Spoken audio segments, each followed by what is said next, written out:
এইটা ওদের রক্তের কারণে। তো আপনাদের ছেলে রক্ত দিছে, আমাদের দেশটা স্বাধীন হয়েছে, আমরা মুক্ত হয়েছি, জালেম সরকারের পতন ঘটছে।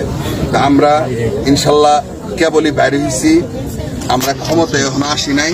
আমরা সারা জীবন আপনাদের পাশে থাকবো, এইটার অবদান আপনাদের এই স্মরণ করবো আমরা এবং আপনারা শুধু সারা বাংলাদেশের মানুষ। আমার বিশ্বাস যে এটা বই আকারে বাইরে হবো, যারা মারা গেছে এই আন্দোলনে এদের ইতিহাস অন্যরকম ভাবে লেখা থাকবো।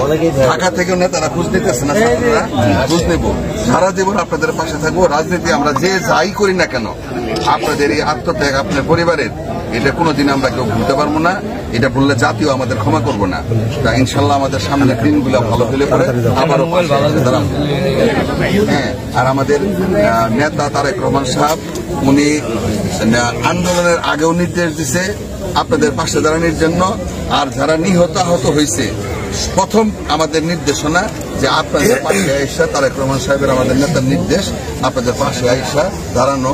এই আপনাদের যেহেতু এই কষ্ট ভোলার মতো না, তারপরও সান্ত্বনা স্বরূপ আপনাদের খোঁজখবর নেওয়া এবং আপনাদের সঙ্গে সহমত জানানো।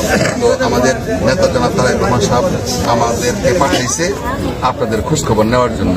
উনি বাংলাদেশে নাই, বাংলাদেশে যখন আসবো আমার বিশ্বাস যে আপনাদের সঙ্গে সরাসরি উনি ঢাকায় আপনাদের নিয়ে কথা বলবো। ঠিক আছে, দোয়া করি আমরা সবাই। কবর জিয়ারতে যাবো, দোয়া ছাড়া তো এখন কিছু করেন নাই। দোয়া করি, সবাই দোয়া করেন।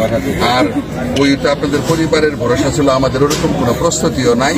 হঠাৎ করে আসছি, এইটা আপনারা একটা গরু ছাগল হোক আপনারা কিনা, এখানে 50,000 টাকা আছে, আপনারা একটু কি করবেন দেখি না। আপাতত চলেন, আমরা সামনের দিনগুলোতে আপনাদের পাশে আছি। কি লাগবো পরবর্তীতে আমরা ব্যবস্থা করব।